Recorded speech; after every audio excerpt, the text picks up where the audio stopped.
Hey folks, Jim here, producer of Around the House Show. You're loving the audio tips right now, but here's something new. Our full-length episodes and expert interviews are now on YouTube as video, so you can watch the demos, tool close-ups, and guest interviews, or just hit play and listen like a regular podcast. Just search Around the House Show on YouTube, hit that red subscribe button, and turn on notifications. It's free, and you'll get the best of both worlds, visual how-tos when you want them, audio when you're on the go. Don't forget to subscribe on your podcast app too. Thanks. And now back to the show. Thanks for listening to Around the House with Eric G podcast. This is where we talk home improvement all week long. We've got a fun show in this segment here. We're going to be talking about some of those appliance tricks. If you're out there doing that Memorial Day shopping, there are some tricks that you need to know so you can get the best deal. And you might be surprised by some of these because this is stuff that nobody talks about. And then we're going to talk about Mt St Helens for a minute, too, of why I always carry dust masks, because I got to ride that out as a kid, and so much more. Make sure you listen to hour 2 coming up after this one, because we've got David Applebaum, host of American Mansion, talking about Elon Musk's house. But enough of me talking. Let's get to the show.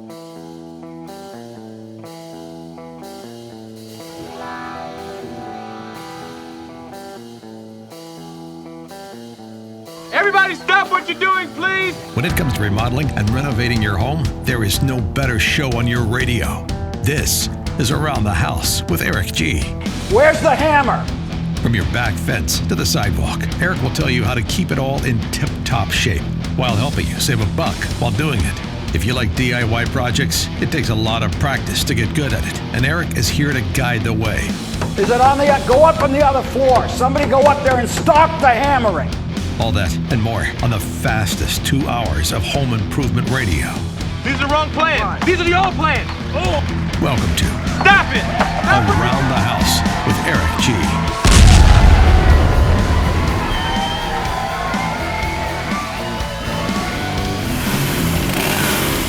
Welcome to Around the House with Eric G. This is where we talk home improvement every single weekend. Thanks for joining us. I'm Eric G. I'm Dane Botter. Man, we got a big show ahead of us today, don't we? Oh, it's going to be a good one. We've got one of my favorite guests on today. I know it, and it's one of those that it's just shocking, and it started out last week, and this is not going to happen this hour. So we're talking about hour 2 here.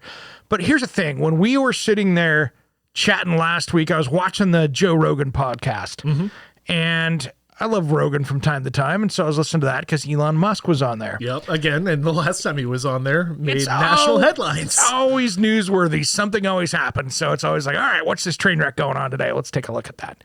So I go take a peek at it, and I'm listening to it, and I'm like, that's the house that David Applebaum designed, because he's telling stories about this house that he got, and then it's across the street from Gene Wilder's place, and I'm like, that's David's house. So I sent the podcast over to David and went, you need to check this out. Didn't tell him why, just said, it's fascinating. Listen to it. And all of a sudden he posted up like a couple hours later going, that's the house. And I'm like, there we go. I mean, it's the house that he designed, right? Oh, yeah. I mean, he designed, and we will talk about this in hour number 2 in detail. And I know you haven't had a chance to listen to it yet, but it is fascinating when you design a house for royalty for the Queen of England. Yes. And we dive into the toilet room, which is fascinating to me that there's a guard shack type thing in the house to guard the toilet room for the Queen that no one else is allowed into. And like her own, okay. It's her own throne room. It's just these little intricacies. And the reason that I really like David is he's an amazing storyteller. When you can get him going on these just the story, the events that he's done, everything that he's done, it's always a good interview. Dave and I can sit there, and we can sit there for hours and talk, and because it's fascinating. We both love design, and so it's really cool. So here's what we did for hour number 2, just so you guys understand out there. We would sit there, and basically I cut the hour-long, interview that I had with him, because what I wanted to do is I don't like stopping David. David is such a good storyteller, and him and I both kind of round back and forth with stuff. I really wanted to let him just roll. So we cut it into the radio show so you'll understand it. But next week here on the midweek special on Wednesday, I'm going to put the whole thing up so you can hear it. And so if you want to fast forward to the first few minutes of it, great, because you'll have heard that during the radio show. I didn't cut stuff out. I just wanted to kind of keep this as a storytelling session. There's a lot more to the story. And so you'll want to catch that Wednesday. Just head over to aroundthehouseonline.com. You can catch it there, or Apple, Google, Spotify, any one of those different places, you'll be able to grab it out there. But long story short, you'll have it there to listen to. And so I want this story to be told because it's a fascinating one. Well, it's stuff that, I mean, people from time, for me at least, like a fleeting, like, oh man, that's curious. Like, what does the Queen of England want in her house? What are the specific small little details that she wants in there? I will say there's 14 garbage disposals, and we'll leave it at that. Are there 14 kitchens? Well, let's talk about that in hour number 2.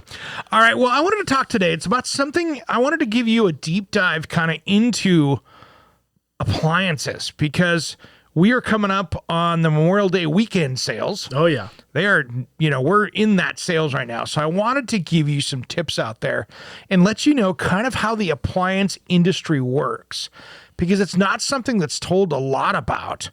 And it's an interesting one, and it's somewhat controversial at times as well. And I've got a lot of friends in the appliance industry. I have sold cabinets with appliances and stuff over the years, so I've seen this very well. But if you're out shopping for appliances, I want you to really pay attention to these things, because there are some rules out there that as a consumer you probably are not aware of. Rule number 1, many appliance companies have MAP pricing, which is the minimum advertised price. Okay. So if you are, let's say you're Miele appliances, and I love Miele appliances. They make some of the best dishwashers. But if you have dishwasher model A101, and I'm making things up here with this, and your minimum advertised price is $999, if another dealer out there sells it below that $999, they could lose their ability to sell that product. Because it's basically a contract, right? It's Well, they have a contract. A lot of these appliances have this, where there is a minimum advertised price. And so unless they register it as a open box or a damaged markdown or something like that. Not brand new. Not brand new. That's why when you get on and start looking, you're like, why is everybody the exact same price? Because they've done that to protect the dealers. So what they've done is they've wanted to make sure that all of the dealers out there are selling it at the same price. Now, do some people call that price fixing? Absolutely, they do. Now, it's an interesting way to do that. I am not a lawyer. I don't pretend to play one on the radio. So I didn't even want to go down that road. But it is something that you see where they tell the dealers what the price is and at the minimum price, and they can't sell it below that number to protect the rest of the dealers. Now, so, I mean, I'm just getting into logistics here. It's minimum advertised price. So that's the amount that they're allowed to advertise for. They're not allowed to even sell that for a lower price, even like throw in a discount or anything. Most of them are not allowed to do that. Now, you will see, and I've seen this before, where because it's gotten interesting. When I was last working in the appliance industry, I was working over for the DeWills family years ago here. Geez, when I first moved to Portland, I worked there a little bit. And what some of the appliance companies would let us do, and I'm going to talk about this because they're now not selling appliances, but what they would let us do over there is they would let us sell below enough to be equal to the Portland price, because they would let us take that tax rate off in the number so we could eat the tax price. So if I was selling that in Vancouver, Washington, which is across the river from Portland, Oregon, right across the river, but they've got let's say a 9% sales tax. Oregon doesn't have it. So they would kind of give us a wink and a nod of getting away with it. A lot of the brands that we could sell that at an equal price to compete with the lower price over there. So they would let us eat the sales tax. So basically, I mean, just lay it. So they would lower the actual cost of the value a little, like the 9% or whatever, and then use the taxes to get it up to that minimum advertised price. Correct. They would let us compete that way, and that's how we used to get away with that. Yeah, but you can't do that. You can't really do that. And so that's one of the things that we used to get away with, and to try to compete, because when you're in an area that has a zero sales tax, that's already 9% cheaper across the river, A lot of people go across the river to buy things. Oh, absolutely. I've seen it for years. Oh, yeah. And so, I mean, it's one of those things that happens all the time. So it's just one of those things that I want you to think about before you go out searching for that, is that if you're going out getting frustrated going, why is everything the same price? That's why. Why can't I find a good deal? Yeah. Now, when you get into a lot of the home centers, I want to talk about this in the next segment. You see a lot of things where model numbers now are not the same, because there's a lot of people out there, that it used to be 10 or 15 years ago in the home center wars that you would see the price match guarantees. We'll beat that price by 5%. Yeah. That was a big Eagle Hardware thing. We have the best price, or we'll beat it by 5%. Well, companies started to get smart with that in home improvement. So you would see the model numbers that went into Eagle Hardware would be different than the ones at Home Depot or even Lowe's or other, They're actually Menards selling or you other a different product. They had a slightly different model number because it was yours, and so that way you couldn't be model number to model number, and you'd be in trouble, and so it wouldn't actually be the same one. And so that was another trick that you would see people do back in the days, because they would get, oh yeah, and GE was good at that back in the day, that they would sit there and go, oh yeah, we're going to add an extra S or an F or something in there, and it's not the same. Yeah. Could be the same thing, but it's not. We'll talk about more about appliances when Around the House returns. Why, in a world of ugly faces, should I be allowed to be so hot? So many people.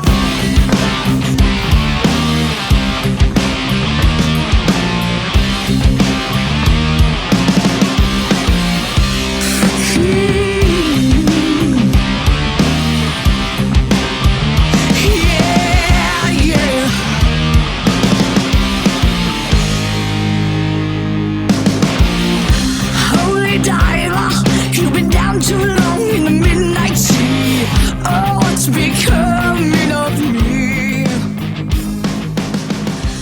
Welcome back to Around the House with Eric G. This is where we talk home improvement every single weekend. Thanks for joining us. Of course, I'm Eric G. I'm Dane Vodder. All right, brother. We've been talking appliances here, but first off, I want you to, everybody head over to Facebook, aroundthehouseonline.com. And that's the website. Sorry. See, this is what happens when the producer is not sitting here pulling my strings, because it's just one of those things. If you go to aroundthehouseonline.com, that is our website where you can catch the podcast and all that other stuff. And we've got our store there. We've got lots of different stuff.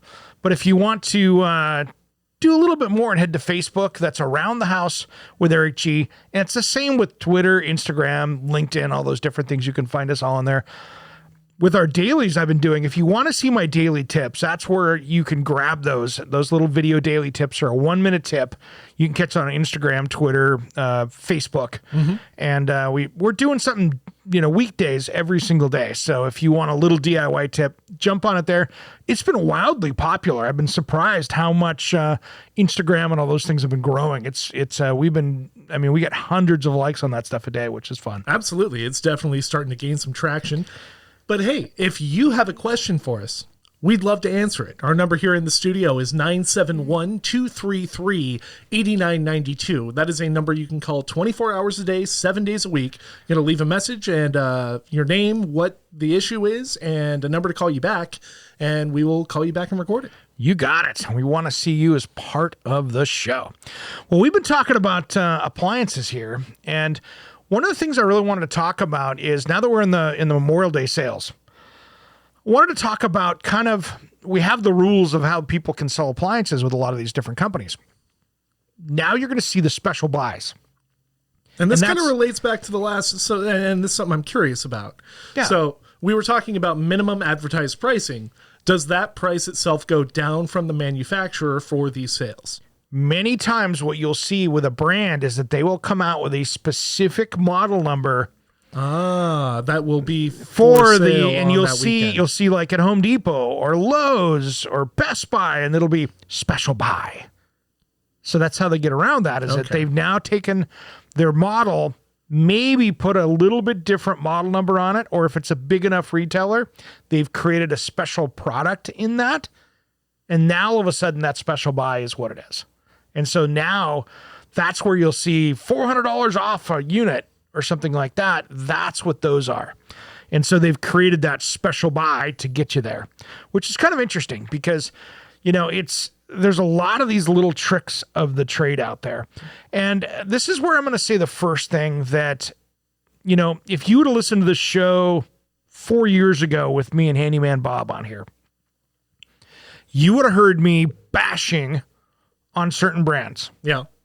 I didn't pull any punches. No. Because I had some horrible consumer and designer experiences with brands like LG and Samsung. I did. I mean, when I was over there at one of the retailers I work for, we had a back room filled with one of those brands' refrigerators because they were having ice maker issues, and the ice makers were coming out of South Korea, but they didn't have any parts to fix them in the U.S.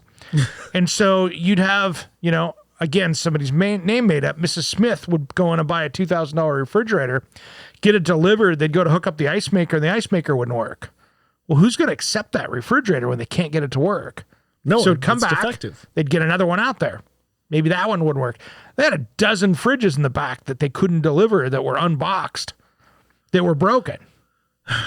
And does that ever get recalled on that model? It wasn't a recall. It just was bad out of the factory. It just never worked right. And then, but these were all things that were covered under normal warranty. And so at the time, if you had a KitchenAid or a GE or a Frigidaire that, repair would come out the next week and they'd put a new part in, you're good to go. It's dialed in. It's perfect.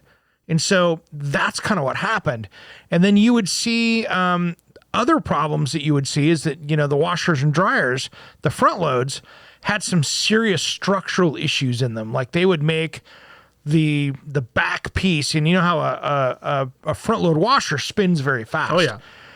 That back cradle that kind of held that drum in space so it could spin was either made out of cast iron or another steel, and it would kind of rot away back there, because you'd never see it and it was always immersed in water. Yeah, and you don't think about it. Well, then it would let go and the drum would almost come out of the washer itself. And so you'd have almost a washer explosion. And then if it broke the pipes or anything else around it, you had a bigger mess. Problem. And so there was a lot of issues that happened back then. And I just, quite frankly, during those years were like, stay away from it. Now I'm not concerned about that. Those are actually two of the more reliable brands out there. And other brands who I really love have become less reliable. I love Gen Air, but some of their recent reliability stuff with their new stuff came out, they got hammered on because, and you also have to think too, when you're talking washers and dryers, for instance, the most reliable ones out there are always like Speed Queen, because they've made the same dang washer and dryer for 40 years and it's got 6 options. If you don't have the option on it and it doesn't break and you just have a speed control and you don't have the Wi-Fi, steam, whatever you want to throw on it. Bells and whistles. All the bells and whistles are just more options to break. Now, me, I love features. Absolutely. I love all those things, and so I want to test stuff out. So I'm always going to go for the higher end ones. But that also puts me in a position of having a product that's more likely to break. Yeah. Well, there's just more parts that could be broken. And so when you start thinking about that, you got to be careful with some of those things. And, I'm always torn on extended warranties. You'll see that as well. And that's one of the things that we'll talk about here in this next segment, because extended warranties can be really smart, because what happens is a lot of these manufacturers, you'll see a sticker for, 5, 8, 10-year warranty, but you got to really look at it, because many times it's like, whoa, full parts and labor, 6 month, parts, 1 year, drum or motor or something else, 8, 10 years. And so those are things that you really got to be careful with that I want you to do the research on before you do it. We'll talk about that and more just as soon as Around the House returns.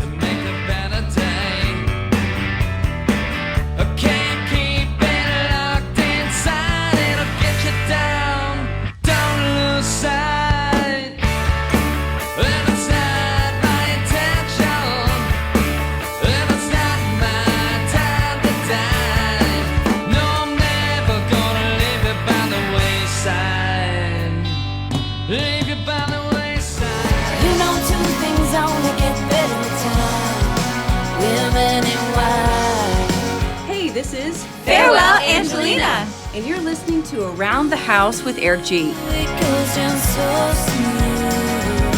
Ooh, it makes me want to pour gold in this glass, 'cause that color red never looks so good, so good. Let's pour gold in this glass, 'cause that color red never looks so good. Welcome back to Around the House with Eric G. This is where we talk home improvement every weekend. Thanks for joining us. I'm Eric G. I'm Dane Vodder. We've been talking appliances, man, but first I want to remind everybody, head over to Facebook, Around the House with Eric G. And I want you to also, when you're listening to the podcast, because this podcast is crazy. I mean, it's wild, the people across the world that catch us. Yeah, it's not just the nation. It is surprising our worldwide numbers. I mean, thank you to Canada. Thank you to Japan. Denmark. Japan. You are crushing it out there. I always Loving laugh. you I'm guys. like, Japan, how do we have more listeners in Japan than in Canada? And Canada, thank you. You Absolutely, know? yeah. And so it's been amazing to see the different people out there. We see you. So I just wanted to let you know, thank you for catching us on the podcast. And some of these listeners out there, it's mind-blowing. Well, hey, and it doesn't matter where you are. If you have any requests or tips or any sort of anything that you would like to ask us, head over to the website aroundthehouseonline.com. Go to contact us, sends us an email. We'd love to correspond with you. The farthest ones away. Absolutely. I want to know what they want to hear. That's what I want to know. And by the way, do you know that I actually designed kitchens in Japan from the States? So this is something we might want to talk about in a future show, because I kind of want to know, and it's the same thing that we're going to be talking about with David Applebaum coming up here in the next hour, is what different people want in their homes. What do people find, what do they hold on to? What do they cherish, and what do they want in there? Yeah, and we'll talk about that. But when it comes to Japan, I mean, I love doing that, and I was doing it in a really hard time because it was kind of the eve of the internet, because it was like 2003. So it's all strictly basically email. Yeah, it was mostly email. There was not a lot of, it was pretty rough back then. And so we would be emailing back and forth, and I was selling kitchens to Japan. Sending over, drawings and stuff drawings, like that. Getting approvals, making changes, and so it was pretty crazy doing that. So that's something we might want to delve into here in the next few weeks. We'll dive into that here. That'll be a lot of fun. So, I want to wrap up kind of our appliance topic, because, we've been talking about that. And really, extended warranties, I can kind of take it or leave it with extended warranties. It's always a risk. But if you look at it, the average, here's the thing, if you're paying a couple $100 for an extended warranty, problem is that's for a year. And this is where I get mentally stuck on extended warranties. You'll be standing there talking to an appliance store, and they'll go, hey, you want to buy the 5-year service plan, or even the 1-year plan? They'll go, hey, you want an extended warranty on that? It'll get you an extended 1 year of parts and labor. So, okay, I don't mean to cut you off. I don't see the point in buying a 1-year warranty on something that's new. If it's new, it should not need a 1 year, 5 or 10, absolutely, but a 1 year, that thing should not break in the first year. Well, you've already got the warranty for maybe 6 months of the first year. A year and a half still. Yeah, a year and a half, same thing. I'm looking at that going, man, I just don't see that. Especially with most washers and dryers where you've got a lifespan of, 10 or 15 years out of it. Year 3, man, service, maybe. And so that's where you got to be really careful with that. Do I buy Apple Care for my iPhone? Absolutely, because I know there's a chance. I've only had to do it once, but I tested the waterproofing on it when I was back with Greenworks Power Tools, and iPhones, an iPhone 10 that was a couple years old because I bought it right when I was out new, didn't do as well whitewater rafting as I thought it would. Just didn't take it. Thank you, Apple Care. We got it fixed. So that's one of those things that I think in the right situation, but I don't know, washers and dryers, I'm not sure if I'd do that or not. And I know we'll probably get some mail both ways on that one. Yeah. But, some people are extended warranty people, some people aren't. And just do some math with that and figure out what that service call is going to be, because that could be a couple $100 for a service call. And if you kept that from happening, it might save you some money in the long run, but you got to make sure it's worth the while. Well, especially if you've got to weigh the cost of both. If you say maybe over 5 years, you're maybe going to service it once, maybe twice. What's that? How much does typically that run? Yeah, it's going to be a couple $100 for somebody to come out. Well, and compare that to the warranty, and is it worth it? Would you rather just pay the upfront cost to come get it serviced, or do you think that you're really going to need it over 5 years? One thing I do want to touch on before we kind of shift topics here is lifetime warranties. We've talked about this time and time again. It is, and just something to quickly touch on, it is not your lifetime. It is the lifetime of the product. Lifetime of the product. Always be careful of that. People are, I got a lifetime warranty on my kitchen cabinets. Well, lifetime's 10 years. Read the fine print. Take a look at that. So it's one of those things you got to be really careful. Just know what you're getting into. Well, this last week we're going to shift topics here. This last week it just kind of brought back some memories because here in Portland, I'm a lifelong Northwestern. Mm-hmm. Grew up here, and I remember May 18th, 1980 with Mt St Helens. Well, and I mean, a lot of people outside of the Pacific Northwest, from what I understand, again, this was 9 years before I was born. Yeah, you weren't even a thought. But from what I understand is the ash clouds went all across the country. Like everyone kind of knew this thing happened. They did, and so I told a little bit of this story on social media, and I'll tell you why when I'm done with the story here about why it kind of made a difference to me, is that I was out at the antique car swap meet in the Tri-Cities in Kennewick, Washington, building number 2, and it was Sunday morning. And I'm in this metal building in the fairgrounds, and I'm sitting there with my dad because we always did the car swap meet stuff. He was selling auto parts. We were a car family, and so I was doing that. Well, I remember the weirdest sounding sonic boom. Wow. Explosion kind of, and shook the building. You could feel it. What, you're 200 miles away? Yeah. And I'm like, huh. Well, my dad worked out at the Hanford Nuclear Reservation, and he thought maybe something may have happened. And I'm not going to speak for him. I don't know what his thoughts were, but he thought, I think, that something had happened back there. And he looks at me and he goes, I got to go to the payphone. I'll be back. Watch the booth. And I remember him kind of looking at me horrified, like, that sounded like a nuclear explosion. Something big. Something big happened. Yeah. And so he ran off, and I've never seen my dad kind of with big eyes like that. Ever to this day, and he's since passed, but it was one of those things where he took off, and I was like, huh, that was memorable. Wonder what that's about. That feeling you don't forget. No. So he came back jogging back to the booth probably 5 to 10 minutes later. I wasn't really paying attention at the time because I had people coming up, and I was wheeling and dealing on auto parts at age 10. Mm-hmm. So we're sitting there, and he comes up and he goes, we got to go. Pack it up. I'm like, Dad, this goes till like 2. He's like, Mt St Helens exploded. We need to get home before the ash cloud gets here. This is bad. We have to go. And he literally pulls his truck and up there, and he goes, get everything in the truck as fast as we can. Yep. He goes, we're packing up, go. And I'm like, what? All right, got it. So we packed up.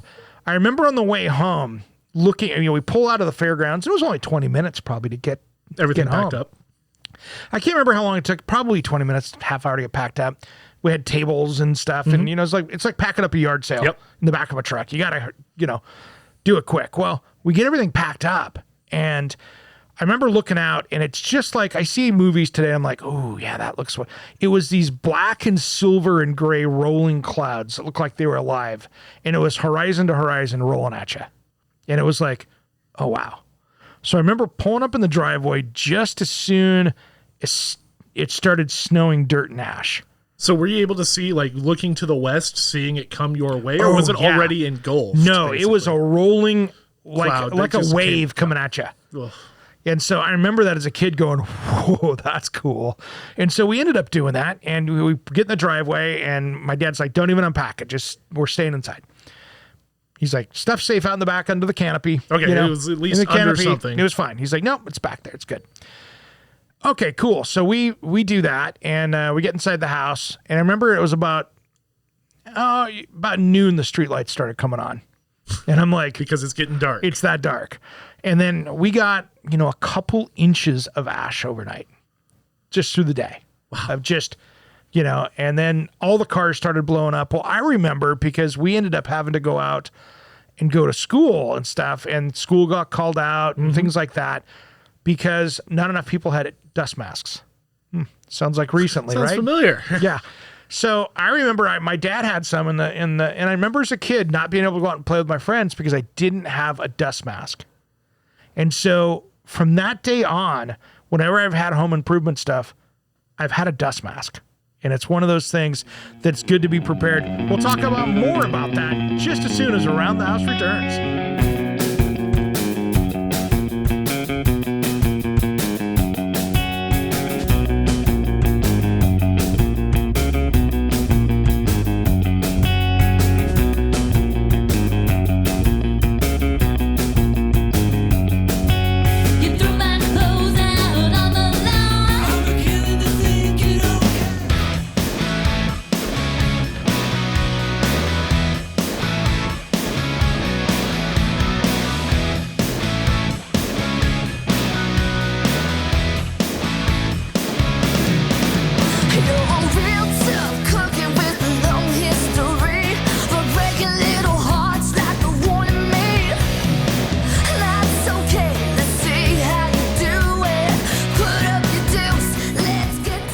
Welcome back to Around the House with Eric G. This is where we talk home improvement every single weekend. I'm Eric G. I'm producer Dane Vodder. Oh, you're producer right now. Yeah, right. I mean, you're always producer. There we go. Fair enough. I mean, yes. Yes. Well, thanks, Captain Obvious. You're right. Okay, yeah, you got me there.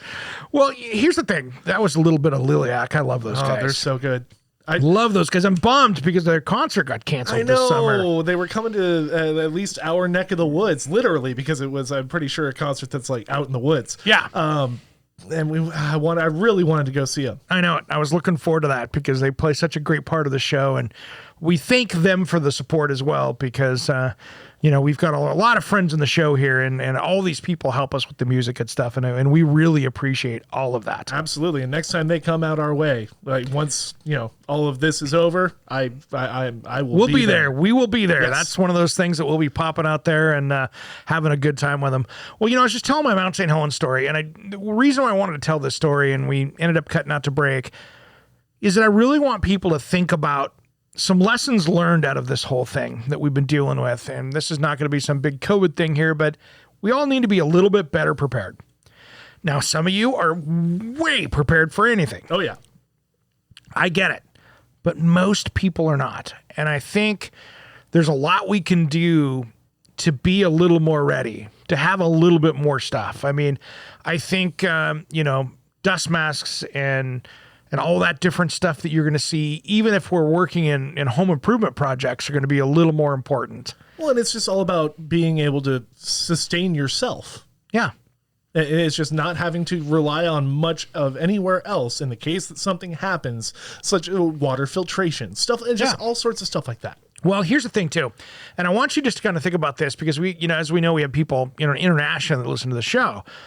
But I want you to think about what the hazards are in your area. For us here in Portland, earthquakes. Earthquakes is a big one. Big one. We have windstorms too, but windstorms will take power out for maybe a week tops, and then they get it figured out.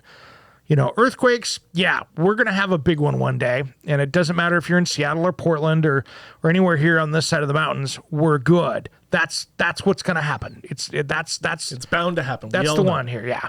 And if you're listening to us on the coast, you could have some other issues out there with that kind of stuff. We also have, volcanoes too. But nonetheless, those usually have some warning to them because we're much better at predicting that kind of stuff.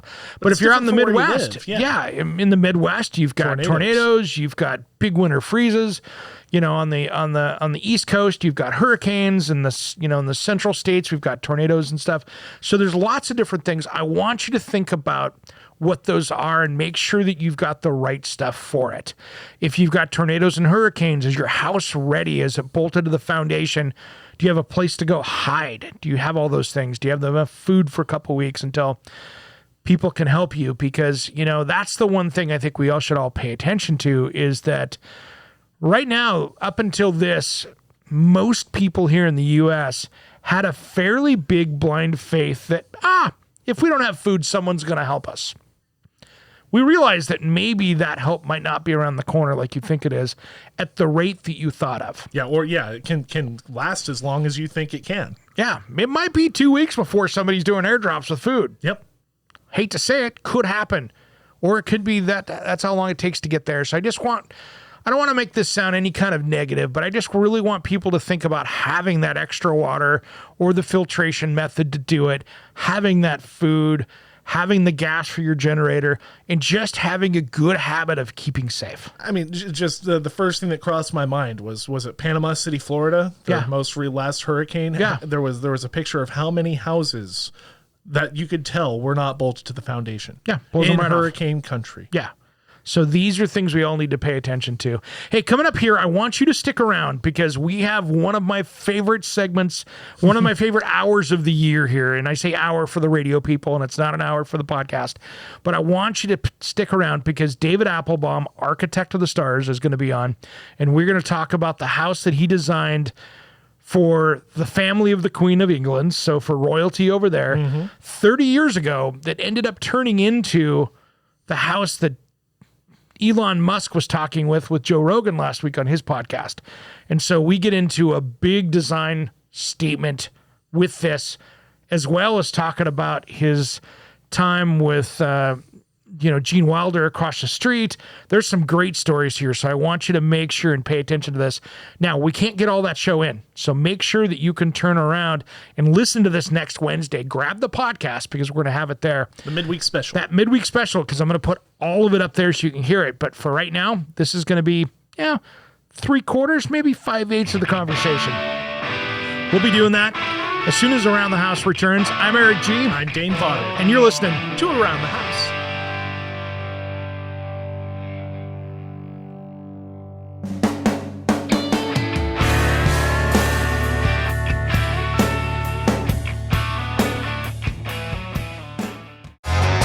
Hey folks, producer Jim here from the Around the House radio show, America's #1 home improvement powerhouse. I've seen Eric test thousands of gadgets over his 30-plus years as a certified kitchen designer, and he's just dropped his hand-curated top 10 picks for 2026 that'll make your home smarter, safer, and way more efficient. Rush to AroundTheHouseOnline.com, top products, now. Click the bold names for Amazon deals and snag them before they're gone. Eric G's favorites for 2026. Your house deserves this upgrade.